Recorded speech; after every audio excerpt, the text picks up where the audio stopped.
Scrutiny panel. I need to read this opening statement. This meeting is being held remotely and also in person and will be filmed and recorded for live and subsequent broadcast available through the Council's website. The Council is a data controller under the General Data Protection Regulations and the Data Protection Act 2018. We broadcast and record Council meetings to fulfil our public task obligation to enable members of the public to observe the democratic process. Data collected during the process will be retained in accordance with Council published policies available through the Council's website.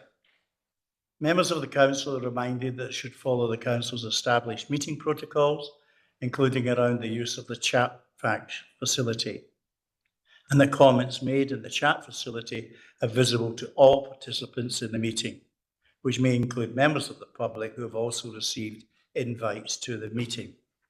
Thank you for that. Agenda item number 1 under business. Any apologies, substitutions, or declarations of interest? Lindsay. Apologies from Councillor Maguire and Councillor Cassidy substituting. Rona moved to a roll call. The following members please indicate if they're present at the meeting either in person or remotely. Councillor Brennan. Present remotely. Councillor Cassidy. Present remotely. Councillor Fogarty. Present in person.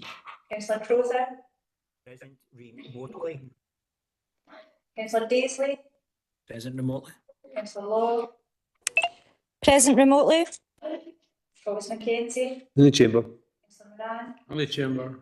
Councillor Quinn. Present remotely. Councillor Reynolds. Present remotely. Councillor Wilson. Present in the chamber. Are there any declarations of interest?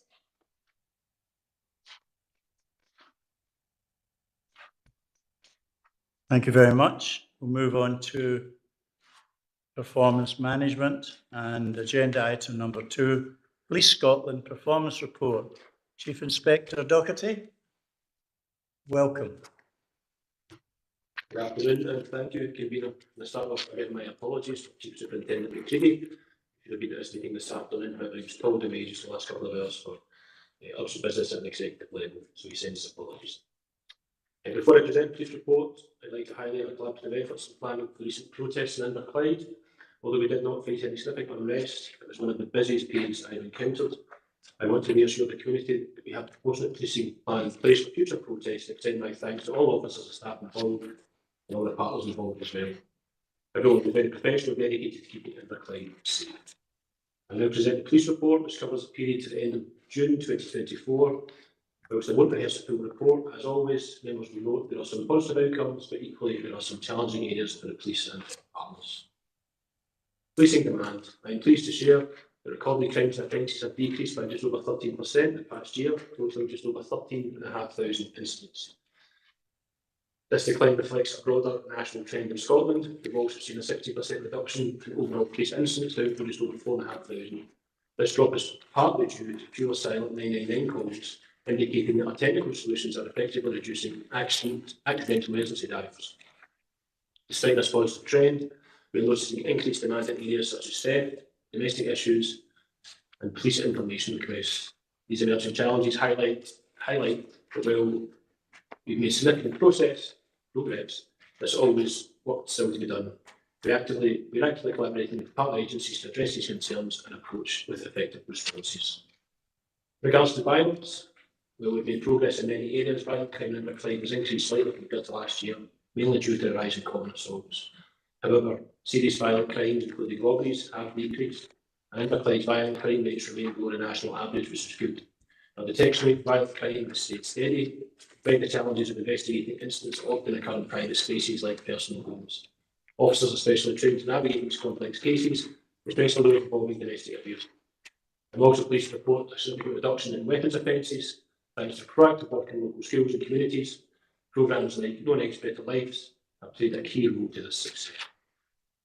In regards to disorder and social behaviour, I'm pleased to report a significant reduction in disorder-related complaints in Inverclyde, with incidents falling by just over 14%. Tackling disorder and social behaviour remains a key priority for the Inverclyde Partnership Hub, a multi-agency effort led by the police, working alongside both statutory and third sector organisations. Crimes related to damage and reckless behaviour also seen a marked decrease, including a notable drop in multiple fire raisings and vandalisms. The multi-agency fire raising group continues to play a vital role in addressing and preventing these issues, working in close partnership with Scottish Fire and Rescue Service, Inverclyde Council and local private housing agencies. Hate crime. Unfortunately, we've seen an increase in reported hate incidents, with 39 incidents this period compared to the previous year. Of these, 36 resulted in a recorded crime. Race remains the most frequent targeted characteristic, followed by age. It's also concerning that several of these hate crimes involves police officers and retail workers as victims. We take these incidents very seriously and remain committed to tackling hate crime in all its forms, ensuring everyone in Inverclyde can feel safe and respected. I'm pleased to report a significant decrease in recorded sexual crimes in Inverclyde, with the numbers falling from 34 to 19 compared to the same period last year. Notably, reports of non-recent offences have also declined. More than half of the recorded crimes involved non-contact offences, such as indecent communications and sexual exposure, with around a third of these crimes being cyber-named, including threats to disclose intimate footage. The detection rate for sexual crimes has significantly improved, now standing at nearly 90%, well above last year's rate and the national average. This reflects the dedicated efforts of our officers in investigating and solving these serious cases. Missing people. Here in Inverclyde, every missing person reported is treated with the utmost seriousness and with rigorous assessment around risk involved. During the reporting period, we saw a small reduction in missing persons reported, with 54 incidents recorded. I'm pleased to say that all individuals were recovered safe and well, with the average missing time for each person at 14 hours. A significant proportion of these cases involved looked after and accommodated children.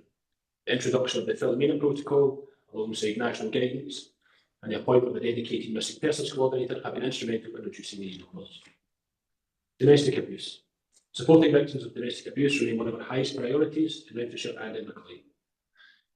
Whilst domestic abuse is still underreported, we are committed to delivering professional, sensitive and consistent service to all victims.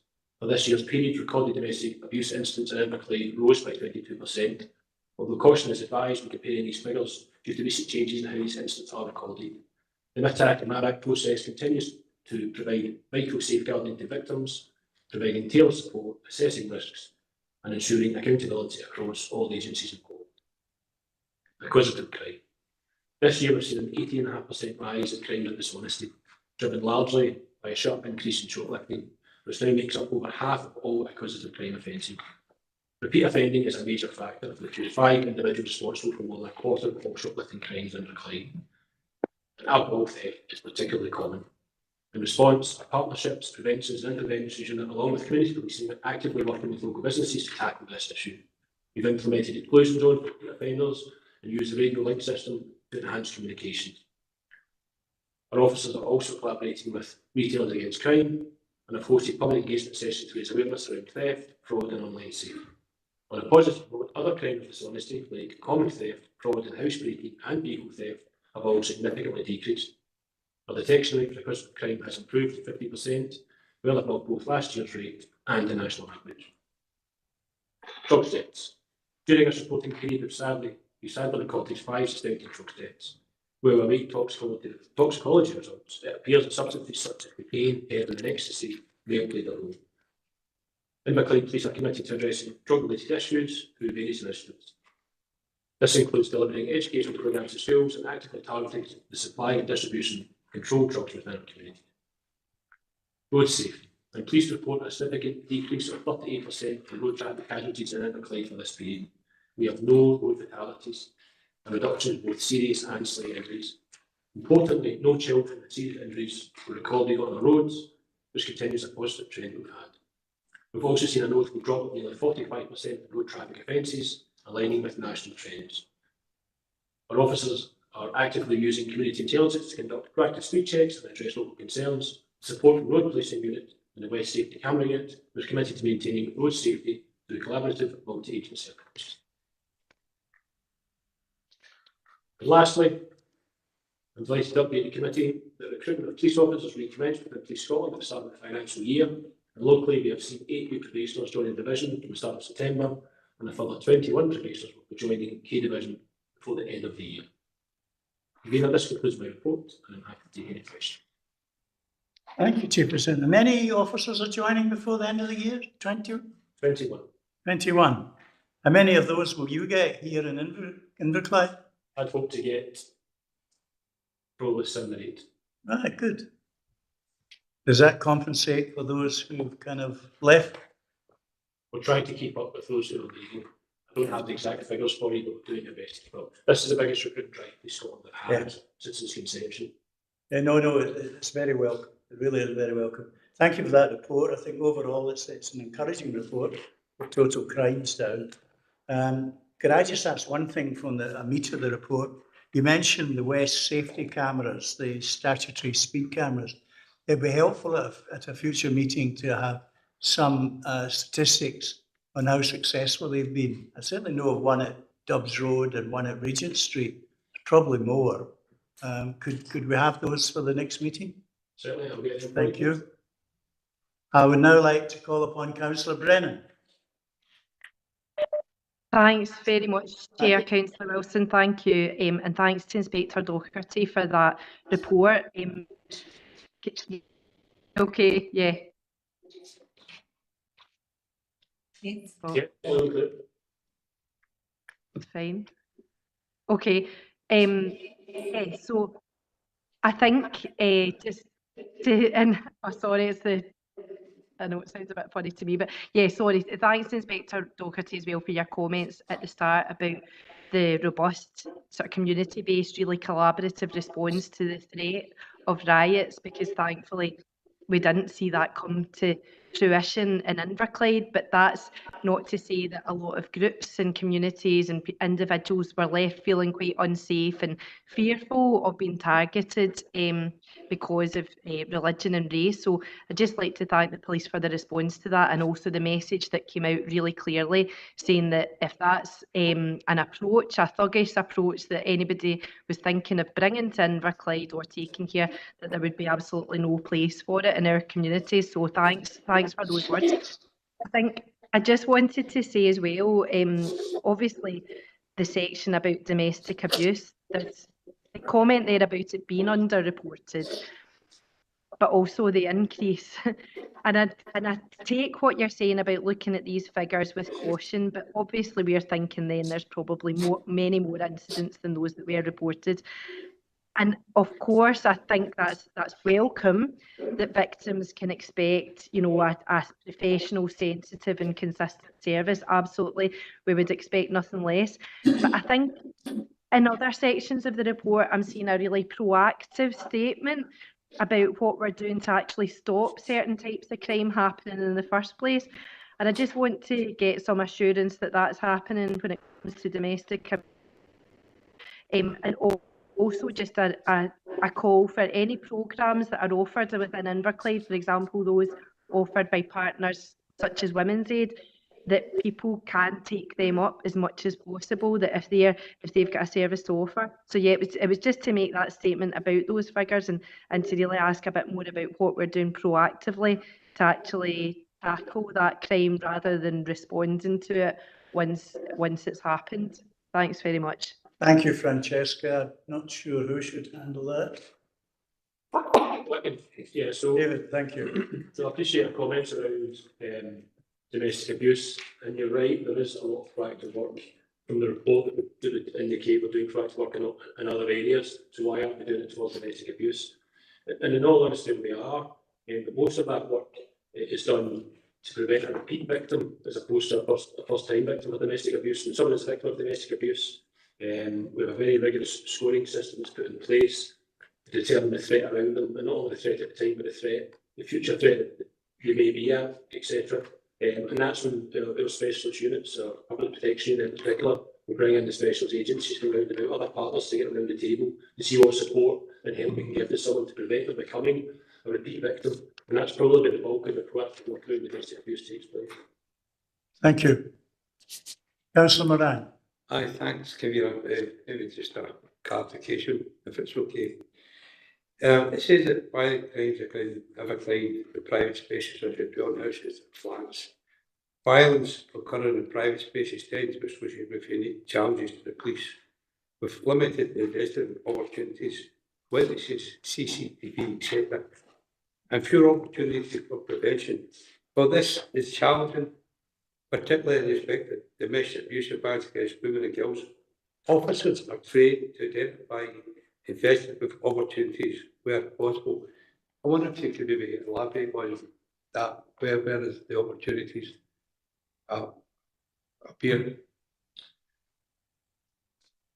So crimes that come within private spaces obviously are far more difficult to detect than those that occur indoors, because you, in a general sense, you won't have independent witnesses who may have walked past or seen the crime being committed. You won't have CCTV, external CCTV. So officers will use other techniques to try and solve crime that's occurred within a private space. Door-to-door inquiries round about, quite an important one to see if the neighbours, etc., have heard anything. We'll also listen to 999 tape that the phone call comes in on, or the 101 tape phone call comes in on, see if we can pick up any further evidence in the background that's been recorded. It's not easy, it's far more difficult to solve crime that's occurred in private spaces, but we do try our very best. Okay, Councillor Moran? Well, I'd imagine we go staying in the other territory, but no, it's just operational matters. So I'm just kind of, we're trying to find out what the opportunities are being presented, but I'm quite happy to take it offline if that's more appropriate. Thank you, Councillor Moran. You have another question?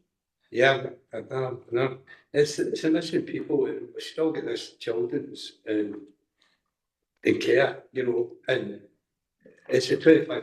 If you get children who are now in houses are well into 20s, you know, so I don't know if Ruth and Kay is a mechanism where these young people, not young, definitely not missing, where that could be conveyed to the police to save all the hassle, investigate, trying to find someone who's perfectly entitled to get out because they're older. So maybe Ruth can answer that one. Ruth, that's two things you've got. So through you, Convener, first of all, on the domestic peace front, and there is a lot of partnership work takes place with violence against women. Some of the programs we have, the new attitudes programs, trying to change attitudes to what is appropriate and what isn't. Certainly the MARAC, the risk assessment conference, looking at trying to stop the repeat incidences and working in a holistic way of trying to get people to seek advice. So there's a lot going on, including, remember, the definition of abuse, being more towards coercive behaviour as well. There's been a lot done nationally about that, saying, you know, what constitutes abuse and what people should be reporting, in the imbalance in relationships as well. With the missing people in the especially looked after away from home. And yes, I mean, it used to be going way back, it used to do that if they were, I think it was 2 hours late home, they were marked as missing. So the statistics were way high, so I think there is a higher tolerance level for the amount of time a young person can be unseen or away before it's actually classed as missing. But they still do have to be reported at some point, and also the nature of being looked after means that young people sometimes don't actually want to be there, so they are more likely to go missing. So yes, we report what we need to report for keeping our young people safe as well. But the Philomena protocol means that if you have got persistent offenders, which tends to be the case sometimes, that actually social media and the media can be brought up almost immediately, and you'll see that on Facebook pages and Twitter, so that the young people can at least be found. Councillor Moran? Yes, I just want more obviously on the overall crime of the society, which has seen an increase of 18.5% on the previous year. We're told one of the main drivers for this is obviously theft from shops and dishonesty. But I would be particularly to know if the ways that are reported, they just maybe the tip of the iceberg, that a lot of these crimes were not reported, theft from shops and stuff like that. Is there any way we can quantify what's happening, you know, under the surface that are just the ones that's been reported? Because you hear quite a lot of stories about the small establishments being under a real bit of pressure at times. Maybe they're afraid to report it. I know the ones here, oh, that's the Tesco's and the Morrisons and whatever, you know, but I feel, is this under reported? Obviously it's up to 18.5, but it's quite a big jump from last year. But I just maybe, is it under reported and as a reward to this and just the figure we see? Well, I think I've seen kids running out of Dubs Road shops, you know, and you know they've picked something up, put it in their pocket, they're running away. And that probably doesn't get reported, but I don't know how you can do that. No. I don't know, David, if you get any answer to that. You can only act on what gets reported. That's correct, we can. I mean, there will be an element of underreporting, based on the figures are so high for the positive crime shoplifting, and particularly shoplifting is driving because the crime you see that report other ways because they're actually doing pretty well. But the volume, the vast majority of shoplifters reported are from the big retailers, by far from the big high street retailers. But there will be an element of underreporting, but how we detect that, prevent that, I think it's very difficult. You know, I mean, I feel like you that because I was in an establishment quite recently when one of your officers on duty and he was investigating and up to the CCTV and they couldn't identify the security officer on duty that night because he's just in. So probably one of the ones that went to miss, but Yeah. that's the problem you have. I fully understand that, you know. Yeah. One of the issues we have reporting at the larger retailers is they're grouping crimes together. So if someone shoplifts at 12 o'clock on a Monday, they're not reporting it to us right away. They're gathering the details of it and they're waiting till later in the week until they have maybe 3 or 4 or 5 separate instances to report, and then they make a phone call and report all 5 or 6 at one time. But by that point, we're already 3 or 4 days behind initial investigation for the first crime report. So that can make it quite difficult, but that's something we're working with the big retailers about to try and stop them doing that, to report each incident that's coming in to be reported. Thank you. Okay, Robert? Yes, thank you. Councillor Daisley, you've waited patiently. Robert.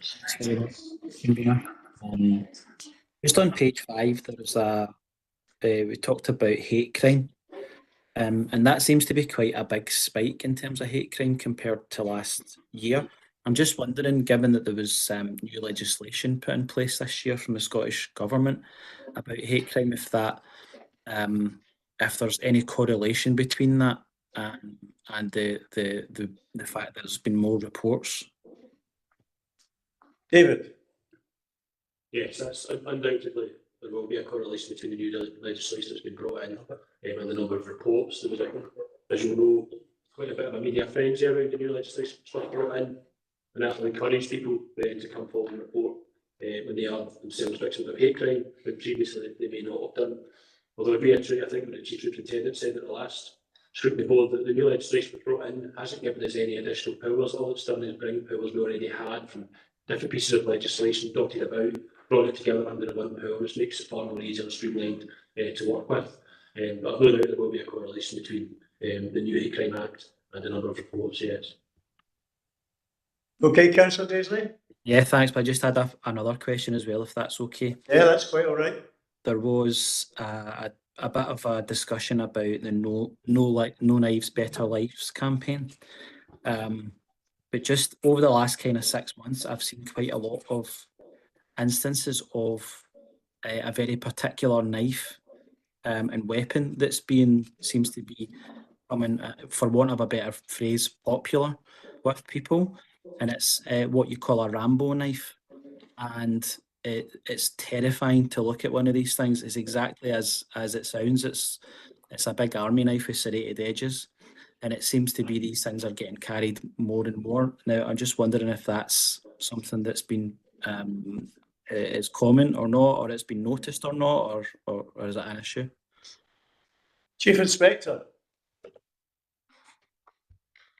I'm aware of the type of knife you're talking about. It's been very, very popular, especially in the national press. And I think sometimes the national press highlights something, almost becomes a kind of self-fulfilling prophecy, actually advertises a bit more to someone who may be considering carrying a knife, or that might be a knife they choose to carry because it was seen on the telly and on social media all the time. There will be knives of that style that have been recovered in Inverclyde. Absolutely, of course there will be. Do we have a specific problem with it? the other areas of the country, probably more nationally, in the UK, London and the South East? Do we have the same issues they have? No, I'm glad to say that we don't. We do recover a lot of weapons from the street, we do recover a lot of knives, but we're not seeing the number of those Rambo-style knives that you might see elsewhere in the country. Thank you, that's encouraging. Okay, Councillor Daisley? Thanks very much. Thank you. Councillor Law, you're next. Thank you, convener. Just back to the domestic abuse part. I just wanted you to clarify, for my stupidity more than anything, what the difference would be between a recorded domestic incident and a domestic crime. And is there a reason why these figures vary from each other so much in the report? And also, if you can give any details about what the changes in the recording are, as you noted on page 6. Thank you. David? So, when it comes to the point of recording, we'll record all domestic incidents, but not every domestic incident involves a crime. So, two individuals can have a domestic incident with one another, maybe an argument, but it doesn't constitute a crime. The police will still attend these incidents when they're reported to us, we'll speak to both parties involved, we'll provide support and guidance. We don't have a crime being committed, so that figure is always higher than the number of domestic incidents that constitute a crime, whether it be assault, Section 38, breach of the peace, etc. So that's the difference. Not every, you will always have a higher figure of domestic incidents, and a proportion of them will be a domestic crime. Does that make sense? Yep. It does, yes, thank you. Okay, and in regards to the change in recording, I'm not able to comment on that. That's came from an analyst, but I can certainly give you more information about the difference in the crime recording standards, what the change has been, but I can get that through to you at a later date. That do appreciate it, thank you. Thank you, Councillor Law. Councillor Crowther? Thank you, convener. First of all, I'd just like to apologise that my VPN dropped there for a short period of time. I'd also concur with what you were saying there, that the overall, that the figures presented to us today are very encouraging. It's always welcome where I can see that there is a reduction in the overall crime figures, especially when it's coupled with an increase in the detection rate. In saying that, it is pleasing to note that 175.9 crimes per 10,000 of Inverclyde's population, that is substantially lower than the Scottish average. The national rate of 204.8. I also welcome the fact that the community police officers are still delivering the No Knives Better Lives campaign, which was actually piloted in Inverclyde some 12 years ago. However, I do note the statement that was made by Councillor Daisley in respect of the Rambo knives and your response.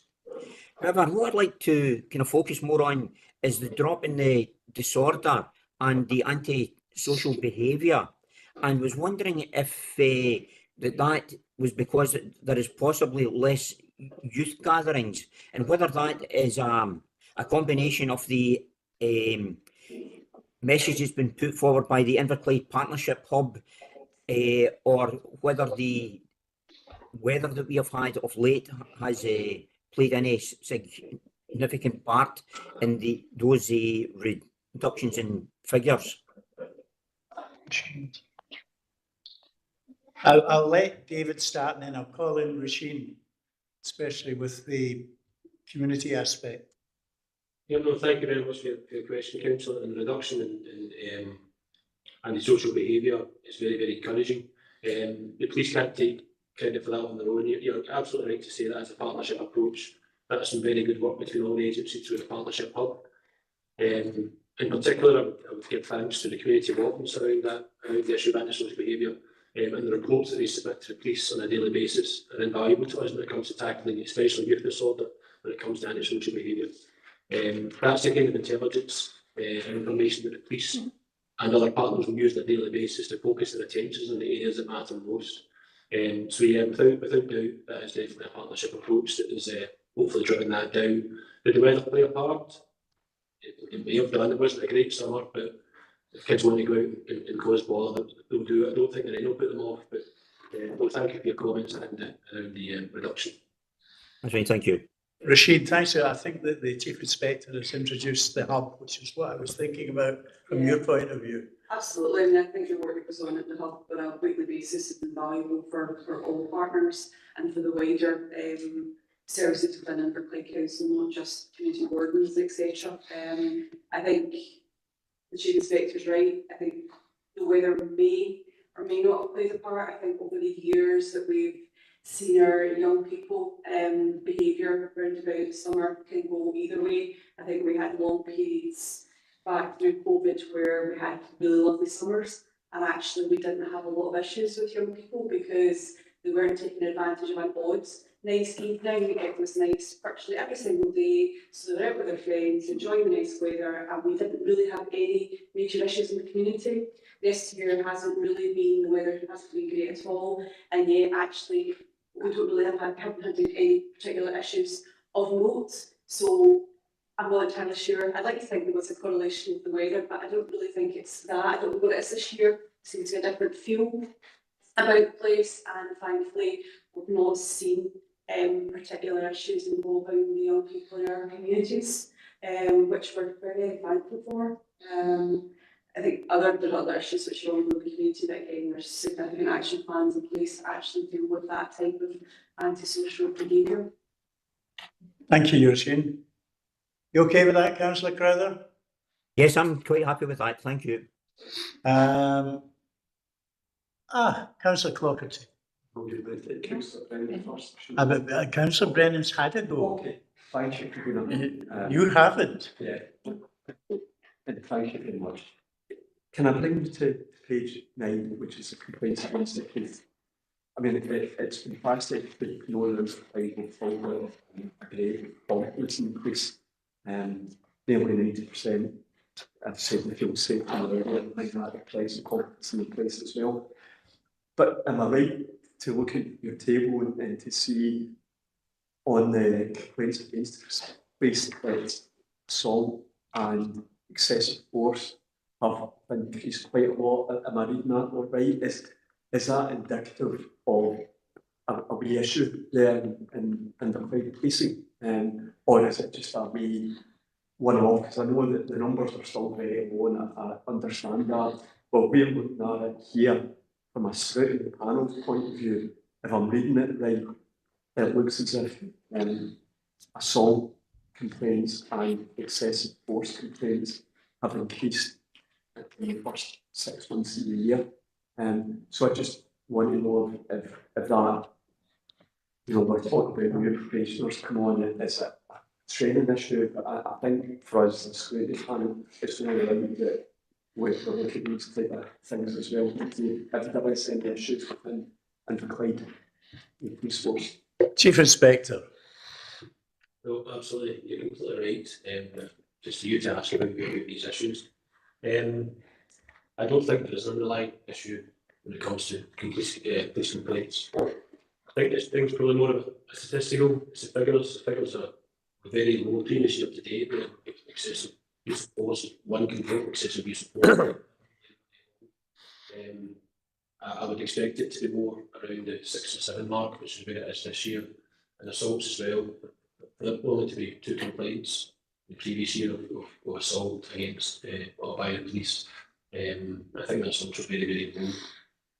If those numbers this year were double figures or above, then I would be concerned. But to be honest, I still think for the number of individuals we deal with on a daily basis, the number of arrests we make, the violence we face, the number of police assaults that we receive, I still think those figures overall are pretty low.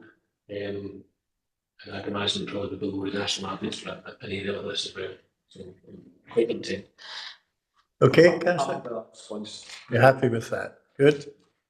Some of us might have different views on those figures. Councillor Brennan.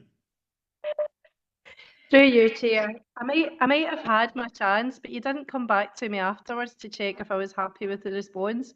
I mean, as it happens, I was, but it was just I wanted to come in with a wee bit of balance about the crimes of dishonesty and the shoplifting, because I know we're talking about a couple of types of shoplifting there in the chamber that have happened. But I don't know whether the police are really able to sort of look at this in detail, but obviously one of the things that we've heard about is that an increase in the shoplifting is partly due to the use of self-service checkouts, and that places like Morrison and Asda are actually starting to dial back a bit on the use of self-service checkouts, because about 1 in 8 people are admitting that they've put through a cheaper item than the one they've got in their basket or trolley, and putting that through. And while a number of people think that's unacceptable, there is a bit of a growing case of people who are just shopping generally using self-service and popping a couple of things through.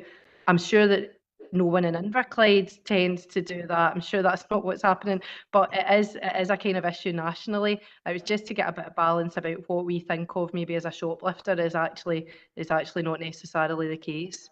Thank you, Francesca. David? Is David the best person to answer this? Yeah, I think I understand what you're saying with someone going through the self-service checkout, absolutely. And yeah, no doubt that'll be part of the overall figures. But we still have a responsibility to investigate that. It's reported to us by the shop as a crime of dishonesty. They need to leave the person's willfully going through self-service without paying for an item. Then we're still going to have to investigate it, unfortunately.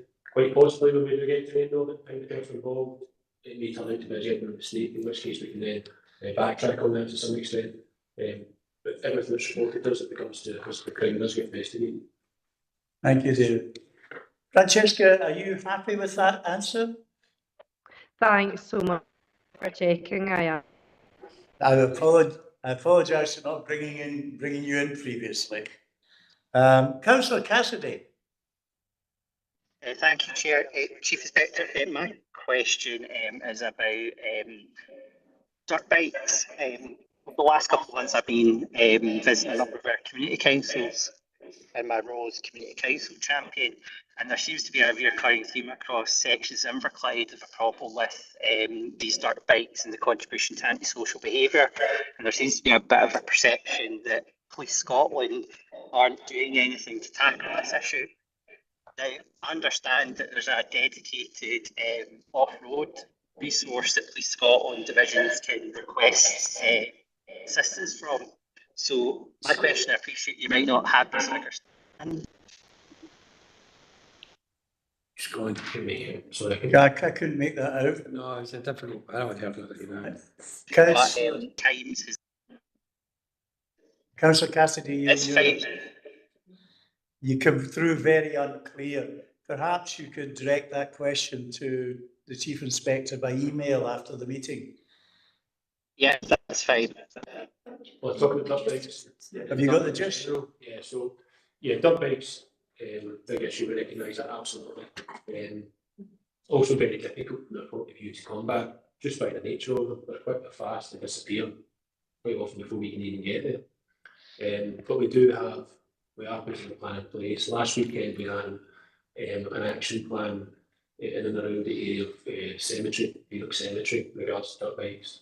That was run by our community policing units. I put resource into it, I put additional officers into that action plan, supported by our road policing department, so our traffic cars as well, high-speed cars.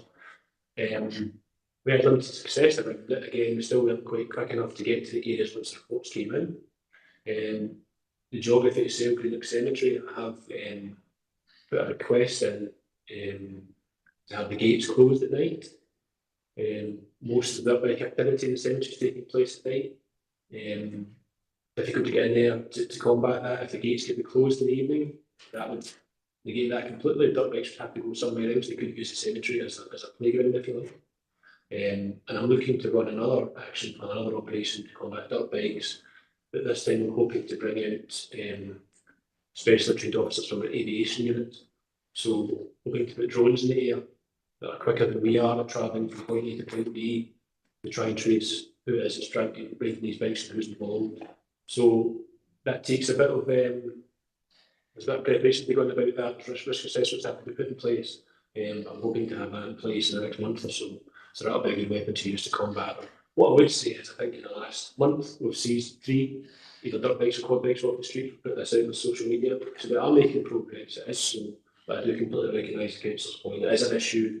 They're loud, they're noisy, they make a terrible mess. They're also very dangerous. And if I was living in an area where dirt bikes were being used illegally, I would not sit in dirt bikes. Thank you, Chief Inspector. Are you okay with that, Councillor? Yeah, fine. Thank you. I don't see, Travis, sorry, I nearly missed you. Thank you, Convener. Chief Inspector, in the last month or so, there's been a number of break-ins, particularly in the east of Inverclyde, regarding hairdressing salons, which seemed a kind of weird trade to be attracting break-ins. But I understand that there's some sort of chemicals that they hold within their salons that are linked to the drugs trade in some respect. Is this proving to be an issue, and has anybody been arrested for these crimes? I'm aware of the break-ins you talk about. I think we had two in the same night within walking distance of each other, one round the corner from the other. King Street, that right? And then the third one a few nights later, front window smashed, suspect enters. As far as I'm aware, they didn't steal any kind of chemicals from the premises. Charity tins were stolen off the counter. And I can't confirm just now if we have arrested someone for it, but I know we certainly have a suspect for it, so I can get you an update on how that inquiry's progressing, and I'll email it through to you.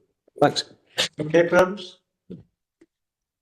I don't see any more questions. Any questions in the chamber? Well, thank you very much, Chief Inspector. That was a very comprehensive report. Thank you. We move on to agenda item performance management number 3, which is in the hands of Kevin Murphy. Kevin, again, I'd like to thank you on behalf of my colleagues, both councillors and officers, for the visit to Johnson. I have written to you, I don't know if you've had it yet, thanking Claire Standring and Scott McMillan for looking after us while we were there. It was an excellent visit. I'm sure we all enjoyed it. So thank you, most informative. I leave the report in your hands, Kevin, the Scottish Fire and Rescue Service Performance Report. Thank you. Thank you very much, Convener, and I'm sure that your thanks is passed on to my colleagues. Thank you. Good afternoon, Scrutiny panel members. It's an honour to be here at my first Scrutiny panel in Inverclyde following my appointment in July as the local. Are you nervous? No. Oh dear. You're supposed to be nervous. I'm used to presenting in some former roles, Convener. My appointment in July as a local senior officer for East Renfrewshire and Inverclyde. I will endeavour to continue the work of my predecessors, seek to continuously improve and strive to ensure the safety of the community of Inverclyde. You will be familiar with my Inverclyde Sector Lead Group Commander Rod Anderson, who unfortunately can't be with us today. So I will present the report. With me is Station Commander Ian Sim, who has supervisory responsibilities for stations within Inverclyde to assist with any questions if necessary. Today we present the Q1 performance report for your scrutiny, and I have to say, in my opinion only, I was initially struck with the encouraging and positive performance trends contained within. You will see a large decrease in incident activity, particularly fires, and there may be a variety of reasons for this. The previously mentioned wet West of Scotland weather during the year may be one reason, but more so and importantly, the high level of professionalism and work ethic shown by our operational crews, community action team, community partners, and undertaking prevention activities within Inverclyde. Moving on to accidental dwelling fires, this quarter we do report an 8% increase in the year-on-year indicator for accidental dwelling fires.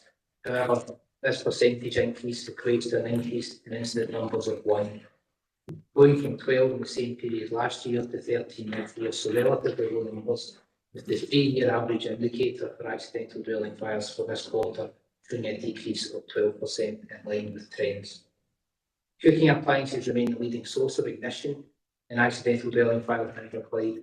In most cases, firefighting actions were minimal, damage to property minor, detection present in all cases, and delighted to say that no casualties were reported at these incidents, and no injuries therefore to members of the communities within Inverclyde.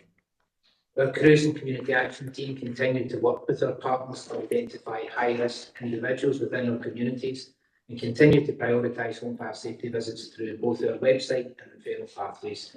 And we conduct targeted local initiatives in areas where there has been more than one accidental dwelling fire. Our post-domestic incident response continues to be an extremely effective process by which to gain access to premises following operational incidents, to identify individuals who will be at risk within their home environment by offering a home fire safety visit, relevant advice and signposting to our partners. Our continued work with our partners in the Inverclyde Hub allows us to highlight individuals of concern and discuss the support mechanisms available. It also allows us to share information on areas of high activity to allow for a partnership approach to provide a suitable resolution. Unintentional injury and harm. For Q1, we can report a 21% decrease in the year-on-year indicator for unintentional injuries and harm and a 9% increase in the 3-year average. Most casualties from these incidents went to hospital with slight injuries, and the remainder only required first aid at scene. RTCs, road traffic collisions, that being continued to be a major contributor within this indicator, with 10 during this reporting period, resulting in 5 casualties. All casualties sustained minor injuries, with the exception of an elderly female who sustained a suspected fractured sternum. An increase in this indicator in recent years does not necessarily raise a concern about public safety, as we now attend a varying array of incident types to assist other agencies. For example, during this reporting period, we also assisted our colleagues within the Scottish Ambulance Service on 31 occasions by effecting entry into premises to attend the casualties. To give you a flavour of other incidents that come under this category, we rescued one adult trapped in mud at a local reservoir, one elderly person who had fallen and hurt their hip, and a further person who had fell in their bathroom, trapping their leg. Our community prevention teams continue to deliver our schools programmes, including the Young Driver Initiative and our virtual reality scenarios to older school children who are starting out on their own driving pathway. Deliberate fire setting, we are pleased to report a 70% reduction in the year-on-year indicator and a 24% reduction in the 3-year average for deliberate fire setting in Inverclyde. With us attending 94 deliberate fires in Inverclyde compared to 310 for the same period last year. Secondary fires remain prevalent in regard to deliberate fire setting, comprising 95% of those incidents at the end. Our ongoing collaborative approach with Police Scotland and relevant partners, including the Inverclyde Council, has significantly reduced the impact of this type of incident within this period. The introduction of our education calendar and the hosting of fire skills programmes has had a positive impact in reducing this activity. The prevention team continue to provide advice and support to relevant premises and local businesses to reduce the risk of deliberate fire setting. For the same period last year, we saw significant spikes in grassland and woodland fires due to the better weather. The main spike was during April into May, most fires taking place between 1600 and 2100 hours. When we identify a trend like this, the team targets specific areas of activity to engage with local schools and deliver our fire-related antisocial behaviour talks. The introduction of those talks and our targeted fire skills programme in Inverclyde has seen a significant drop in all deliberate and secondary fires. Following the latest fire skills course, we didn't have any incidents in the Clune Park area for around 6 weeks. Our next 5-day fire skills course will commence on the 11th of November. It will be held at Port Glasgow Fire Station. 10 young people attending will be referred from the Greenock area, and I would extend an invite to any panel members to attend the graduation ceremony at the end of that week. Non-domestic fire safety.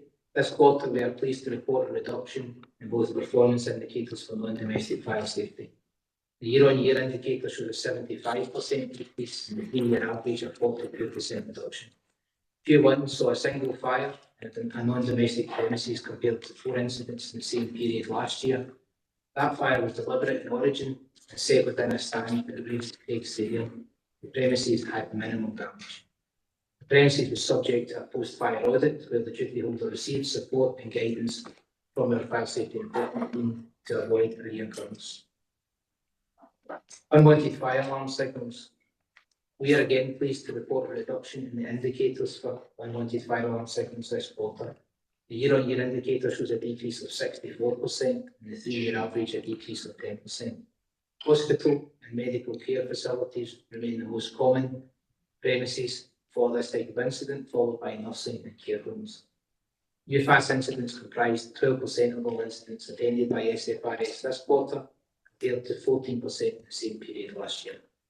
We continue to experience a decrease in UFAS activity following the introduction of a new procedure. Our operational crews continue to provide guidance and support to duty holders for all UFAS incidents and provide data to our UFAS champions who have been appointed within our stations. Any areas of concern or high activity are reported to our enforcement team to allow them to engage at the earliest opportunity to investigate and implement remedial action.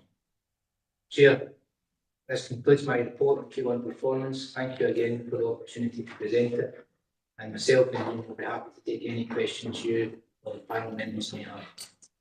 Thank you, Commander. That's another encouraging report, very encouraging. Really interesting how the project with the UFAS has worked. It's really worked significantly. Could I ask a couple of questions? You did say that on 31 occasions you'd assisted the ambulance service. But what assistance does that constitute? Yeah, that's an incident type that we have started to attend over the past number of years, whereby the ambulance service may receive a call to somebody who is reported to be collapsed or unconscious within their domestic premises, and the ambulance service can't make access to that house because the front door may be locked or for whatever reason. So they get in touch with their control room, and we will send an appliance to that incident to effect entry through the locked door so that the ambulance service can attend that casualty. Would it involve handling patients as well? Perhaps some very big ones? It can do, convener, yes. There may be occasions, for example, where we attend earlier than the ambulance service and have to implement our own first aid and casualty care procedures. In terms of big casualties, we use the term bariatric patients, and we do assist the ambulance service on occasion with that as well, although the Scottish Ambulance Service now have equipment that's specialised in that type of incident. Thank you very much, and please send us some notification about the young persons project at Port Glasgow Fire Station. I'm sure some of my colleagues will be very pleased to attend. Thank you. Do we have any questions for the Commander? Councillor Moran. I just a couple, a wee bit of clarification.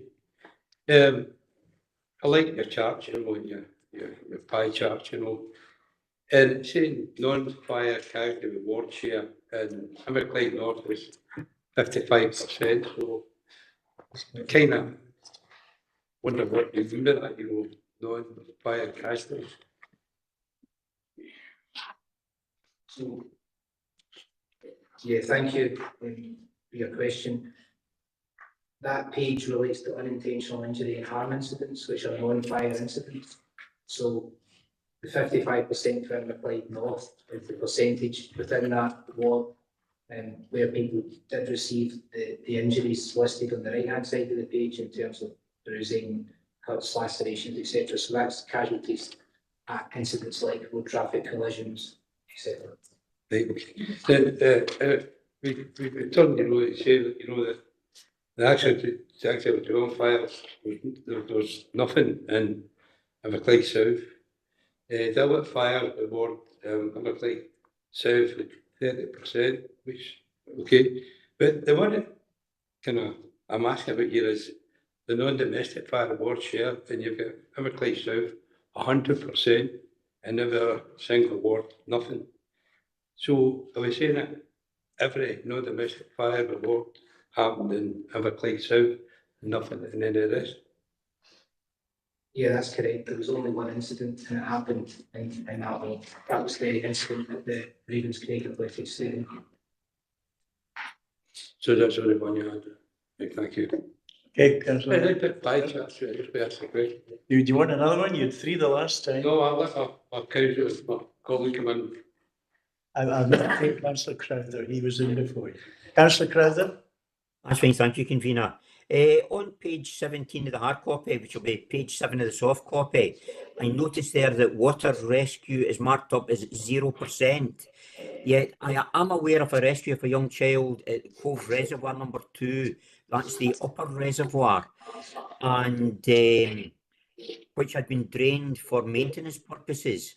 Now, the child there had actually became stuck in the mud, and was just wondering if that was because it's the Clyde Coast Guard that has the equipment and the expertise of extracting people from the mud, as to whether that was the reason why that does not been reported under the water rescue.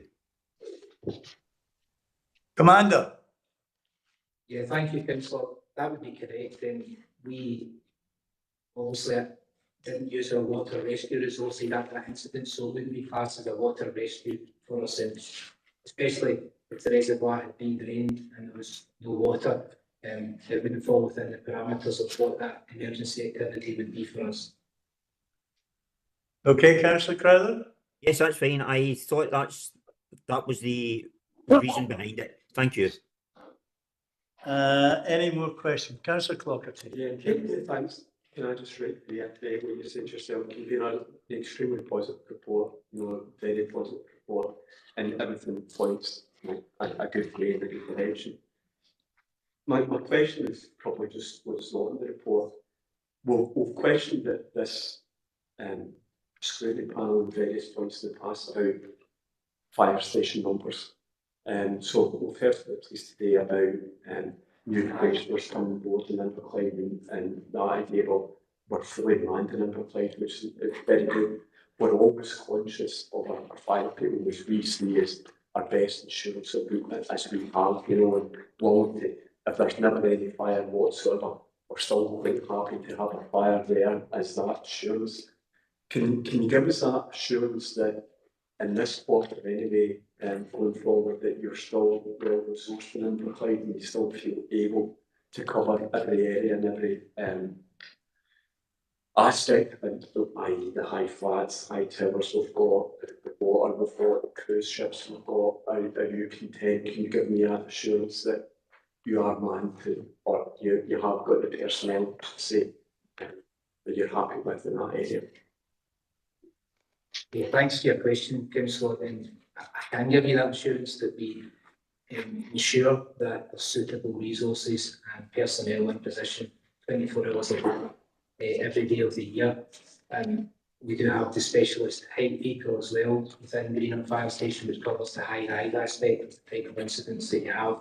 And as a national service, we're able to draw on resources from other areas as well. With our rope rescue, water rescue, all sorts of specialised skills, urban search and rescue, heavy rescue vehicles. They can draw on resources and bring them in, for instance, that happen within our like, should be not employed resources at the station. We have a target operating model, and we ensure that we have enough suitable recruitment to replace the retirement profile that we have, any leavers, and we have, as our police colleagues have said, we run recruitment process to fill any gaps that appear. And we are content with the current situation in Inverclyde in terms of the stations, the appliances, and the numbers of personnel on those appliances. If the convener would allow, I can give you a slight update on where we are with our strategic service review programme, which I was hoping to do anyway at this moment in time, which may also give you that assurance, Councillor. I'm sure that's acceptable to the board. Yes, fire ahead, Commander. My predecessor may have updated where we are as a service in terms of gaining opinion from stakeholders, members of the public, staff, etc., on what a modern fire service looks like and how we can develop in the 21st century to ensure suitable equipment, appliances are in the right places and provide suitable workplaces for our staff. So that pre-consultation happened prior to the summer, and all of the information, there was events held in various areas, various buildings around the authority, and all that information was collated, and we now have a number of options which are being considered which will go into full public consultation in November. Those options will include parts of Inverclyde, Renfrewshire, West Coast of Scotland, and it will consider what resources we have and where they're best located, etc. So again, I can extend an invite to panel members that we will keep you updated with events so that we can absolutely hear your views on the consultation and the options that are contained within that. Thank you. Thank you, Commander. I don't see any more questions. I think that was some very good news in both reports. I think that we're getting 7 more cops in Inverclyde is wonderful. I think that your satisfaction with the numbers and the equipment you've got from the fire service point of view is very encouraging indeed. 2 excellent reports. Mr. Hugh Scott, you are now agenda item number 4, new business, local police and fire scrutiny panel update report. Thank you. Thank you for yourself, convener. This is just an update of the national boards of Colours Police Scotland and obviously Scottish Fire and Rescue. In my report, if you look at under number 3, is the meeting of the board for the Scottish Police Authority. Number of items on the agenda of that for your obviously for your information and for you to look at. Just bring your attention to point 5.1. There is a full report from MISC on frontline focus wellbeing, and the report has been included within the documents for you to have a look. The other reports I've got is under the Fire and Rescue Board. As you know, we've appointed a new Chief Officer, Stuart Stevens, and we also welcome the new Area Commander, Kevin, to the area. The 8.1, again, we're looking at doing what Police Scotland intervention, looking at how we can work around water safety and an event at the Water Pool early in July to make sure that the customers know about that and was hosted by CPDS and things that were very successful. Happy to take any questions on the report. Thank you very much, Hugh. Any questions, colleagues? Councillor Moran. Just at the, Emergency Inspector Travel Scotland report, which I have read, and I just think, there's a lot of recommendations and stuff that they're asking, key findings and the recommendations which we're hoping to implement. Obviously, we can't do that. But I want to give reassurance to the police that if it is a political decision to be made, a political pressure to be applied, then we should, as a committee, should be assisting, because the recommendations is quite a big list there, but really down to 7 really. And you can see some of the stuff there, we found inconsistent standard physical work conditions across the country, working environments for private officers and staff.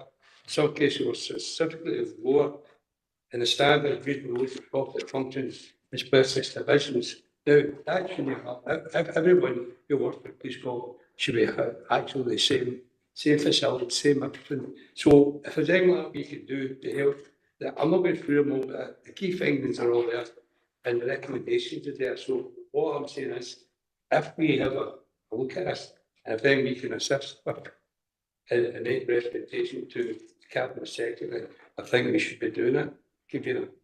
I think you make a very good point, and I think the way to progress it is through Hugh and Ruth, and take it through that route. A very good point you make, Councillor Moran. You always get these reports here if we don't act on them, and it might be outside the officers. But we're certainly in a political position. Yes, because it's very difficult for us to include the Chief Inspector and the Commander. Aye, no, that's a situation. Asking to comment if he could be an assistance, that's what I hear to do. Thank you for that. Councillor Crowther. Thank you, convener. It's not a question, it's just a comment. And it's to do with 8.0, the Partnership Water Safety event at Gourock Pool. I managed to attend that event, and I was more than happy to talk to all the various partners. They were working collectively as a group, and I would like to see this as an annual event. Would that be possible? You? If for yourself, can be right, anything's possible, councillor, so we could look at that going forward as long as we've got the support from our partners. Okay, that's very nice, lovely. Thank you. I think that was an almost yes, Councillor Crowther. Thank you, Peter. I don't see any provost. You okay? I see no lights in the chamber. I see no hands on the screen. Well, listen, thank you very much, everybody, for attending. Thanks to the police and the fire and rescue. Kevin, thank you for your first report. It was a very good report. Good timing you had. And as was yours was encouraging as well, Chief Inspector. Thanks to officers attending, and thank you, my councillor colleagues. The meeting is ended.